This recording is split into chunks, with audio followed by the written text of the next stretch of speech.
So our next talk is Bitcoin for financial inclusion. I would like you to put your hands together, financial inclusion in Africa, sorry.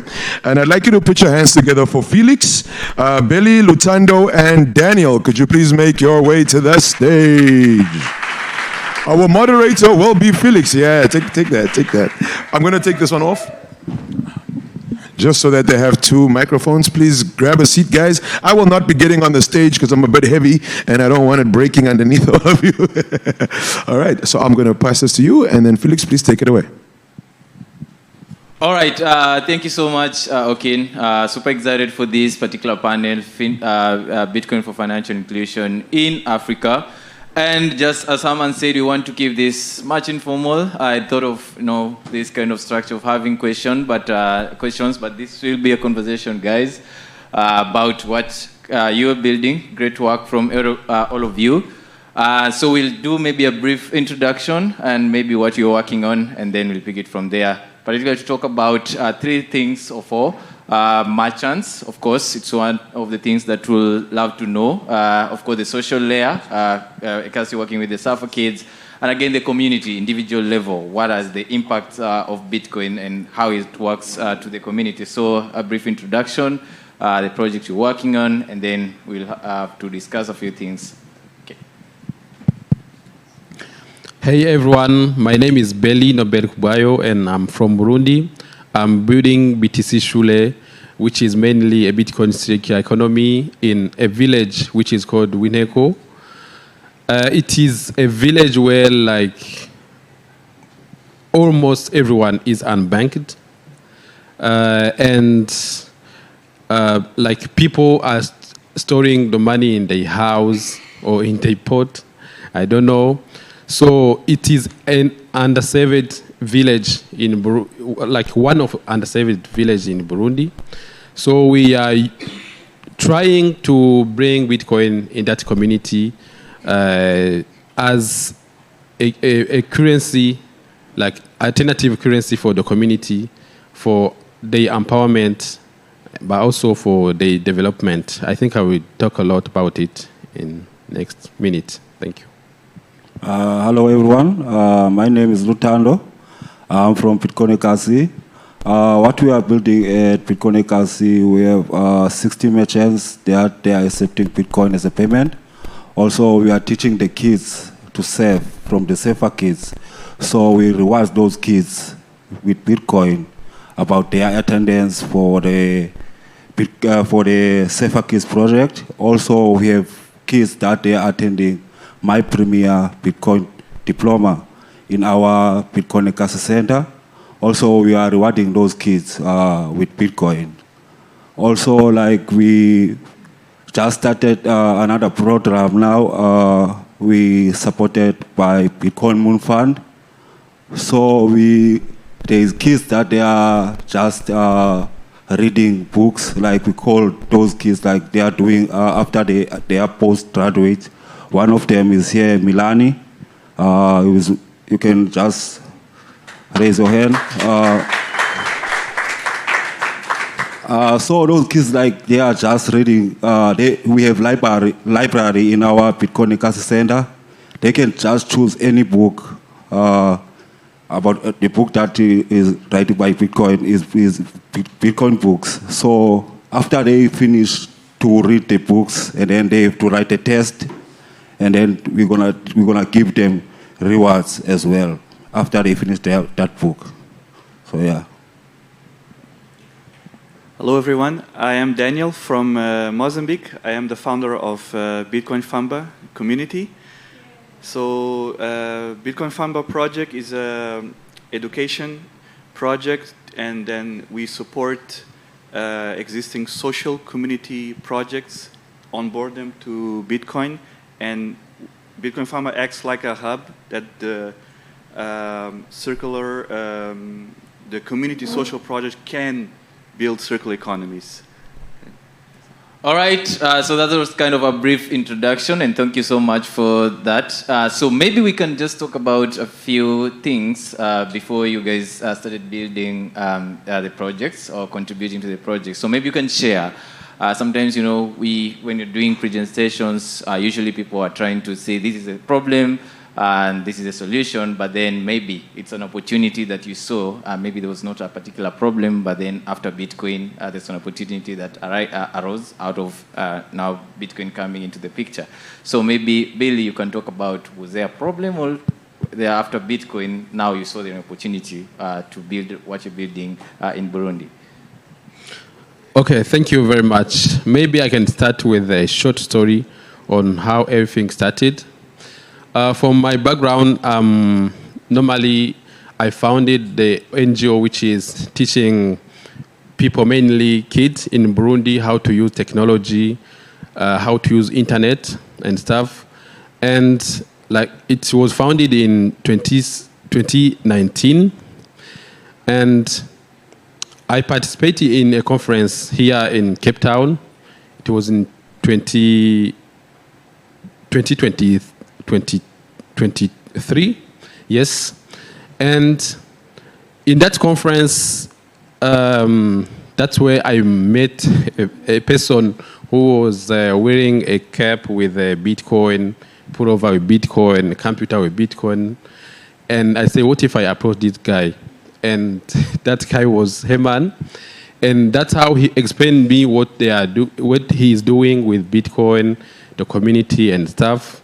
And I got a chance to be invited in the first edition of Adopting Bitcoin. And I also got a chance to visit Mosobe at that time and see what is happening there. And I really got inspired, because what we are doing there, we are more focusing on in town with the computer and stuff. But normally, I was born in the village, even though I'm living in town. And after seeing that, I went back to my country, and I said to myself, what if I start something for the community? At that time, I tried to start a Bitcoin economy in town. Unfortunately, it failed, as it happened to Hawking. And after 2 years, yes, I decided to start it in the village, and it's perfectly worked there. So that's how it started. For example, I know my village. I know what is happening in my village where I was born. I know people from there. They have a lot of problem, but main problem is that almost everyone is farmers, but they don't know how to farm. We concentrated on vegetables because they can eat, but also at the same time they can sell it. But also we are working with the kids. Kids are having problem with their future. They are dropping out school, and some, when they study, they don't have a clear vision of where they want to go, and we brought programs to solve all those problems, both for kids and parents. And when they participate, we teach them that, but also at the same time, we teach them Bitcoin. That's how we are integrating Bitcoin in that community, because we are giving them that as proof of work when they participate. But when you have a garden, you show us a garden, a real garden we visit, and we give you that as proof of work. We also have merchants in the community who, when they can go and spend the SAT. That's how everything started. Thank you. Oh, okay, I will focus to my life first. Before Bitcoin, I used to stay in the shack. So in 2022, I moved out, living in the shack. And then I was involving, I was to drink alcohol a lot. So and then Bitcoin did change my life a lot. So before, I didn't see any problems, because I was living in the same township, having the same mentality of people they are living in the township. So Herman did introduce me into Bitcoin, and then my life did change completely. And also, like, we have people they are living in the shack that we pay them, like, we used to pay them 7,000 cents weekly by cleaning around their shacks. So if they are not cleaning around their shacks, we don't pay them. So I see the change in that small township. If you can see, before like we launched the project of Painted Shack, the area was so dirty. So we did implement that idea of cleaning around their shacks, and then they have to visit our Bitcoin Ekasi Center. So we pay, as soon as they visit our Bitcoin Ekasi Center, we gonna pay them sets. But if they are not visiting our Bitcoin Ekasi Center, we don't pay them. So like I see a lot of change in the township. Also the guys that I'm working with, so they are getting on the train as well. So I want to be an example from the people in that township. They have to see my life change, so their life, they can change as well. And also, we are changing lives of the kids. And we give rewards to those kids. Some of those kids, they can buy food for their parents. And then that's the thing also I see is changing in the township. Because like many parents, they want to send their kids in our project. But before, like when we say like we want their kids, they reject, say no, I can't give you my kids if you can drown in the ocean. So what's gonna happen? But now they are the one that they are coming to us, ask them permission to accept their kids in the project. So I see the real change in the township. And also, we want to change the life of those kids. Yeah.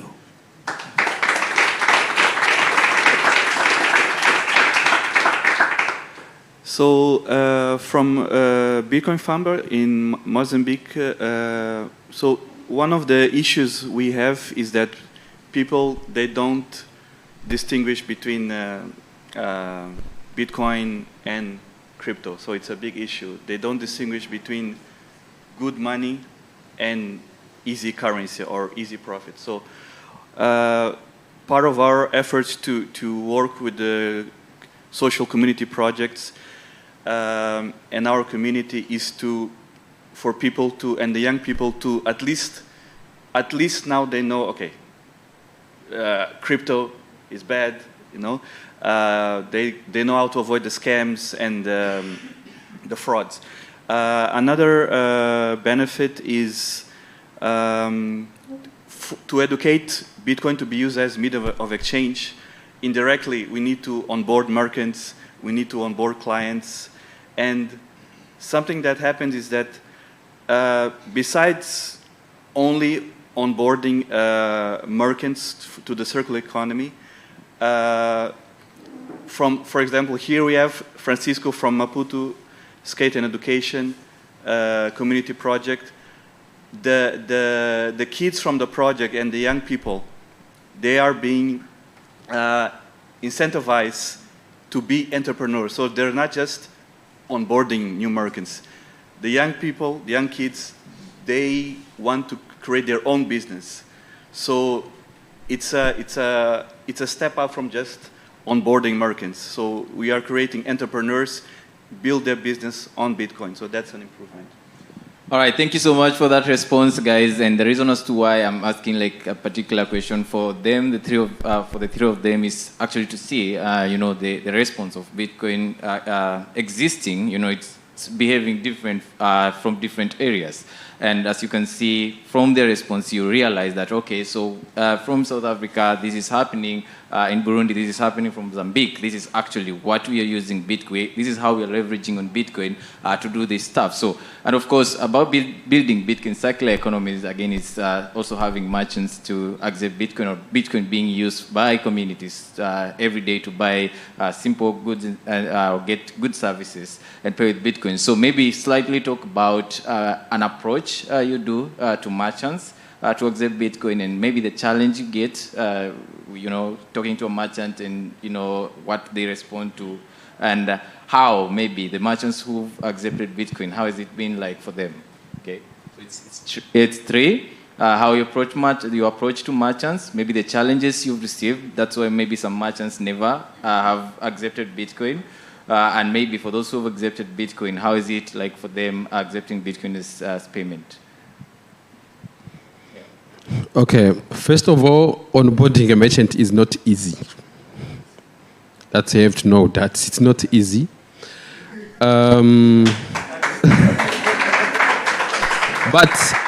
But it is possible. So the strategy that we use in our community is that in the beginning, we try to motivate them. We try to motivate them. We incentivize them so that they can see, so that they can come first. And after we train them and we explain them, but also at the same time we show them how they are going to get customers, because like there are people in the community who has money, like a kind of money, Bitcoin, and those people want to use that money. So, which means that you're gonna have customers who are going to come to your shop and spend that kind of money. So when we explain them that, they accept it. But also the other strategy that we use is not to onboard a lot of merchants. Like so far we have like 5 merchants in the community. Like in local community we have 5 merchants. But there are merchants who are somehow strategic. For example, like the most product which is being bought by people is vegetables. For example, we have only 2 merchants for vegetables, because like it's not a big number of people in the community who go and buy. But also we make sure that those merchants are getting set regularly. Otherwise, they are going to leave the program. So, like, that's like the approach that we are using. We select, and after we train them, making sure that they understand what is happening there. Yeah, and also we make sure that all the question that they have, there is a person who is answering to the question. Okay, like Belyi say, like onboarding the merchants is not easy. So like at the beginning, like I did started onboarding the merchants in 2021. Our struggle in my community, like most of the merchants in our community, like they hire people to work in their shops. It's not the shop owners that they are working in the shops. So like I used to, like I was a safe coach at the Safer Kids, and then in the morning I have to walk around finding the merchants, but I was struggling with that. And then like when I come back at work at 6 o'clock, I have to just drop my bag at my house and then go around again. Go at home like around like 12 o'clock, 11 o'clock, like because like I want to find the owner of the shops. So I was keep fighting with my girlfriend, saying, no, now we are doing something else now. We are cheating now. So like I was keep doing that every day, like trying to find those merchants and then trying to explain to her that no, I'm not cheating. Because what I want to do, I don't want to lose my job. I want to make this Bitcoin project work, because now we don't have another option. We are running out of fund for the Safer Kids, so I'm gonna end up losing my job. So I don't want to lose my job. So that time, like I was so skinny, very skinny, because like the part was stressing me that I have to find merchants, and then Herman on the other side is teaching me about Bitcoin.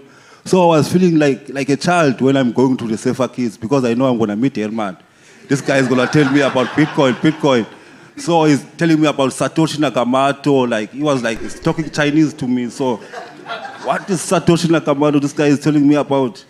But I did keep like working hard. Like I said, no, I have to find merchants. So I don't want to lose my job. So I keep like going to the merchants every day. And then like I say before, like most of the merchants, they are not South African in our community. They are Ethiopian. So there's another guy also, his name is Peter. He was giving me, I was struggling to find him. So every time I meet him, like I tell him about Bitcoin. Every time I meet him, I tell him about Bitcoin. And then until he accepted Bitcoin in his shop. So the times go, he say, no, this thing of yours is very difficult.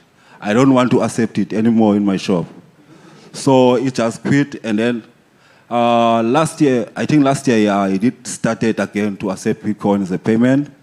And then he always laugh at me, say, you don't give up. So I want to tell another guys from another Bitcoin secular economy, don't give up until the merchants say yes. Because we don't give up. We must not give up. So today, like, we were doing signage boards for the merchants in our community. Like, we almost made like 11 signage boards for the merchants that started using Bitcoin. The merchants that we say, okay, these merchants, they will never disappoint us. So we just put the signage board in their shops. Until now, there's many merchants, many people that they are still not accepting Bitcoin yet. They're still asking me, how can I get the board? I say, you must accept Bitcoin as a payment, so you will get the signage board for your shop. Even Kawash in the township, they are asking those signage board. So by doing those signage board, we want to onboard more merchants in our community. Thanks.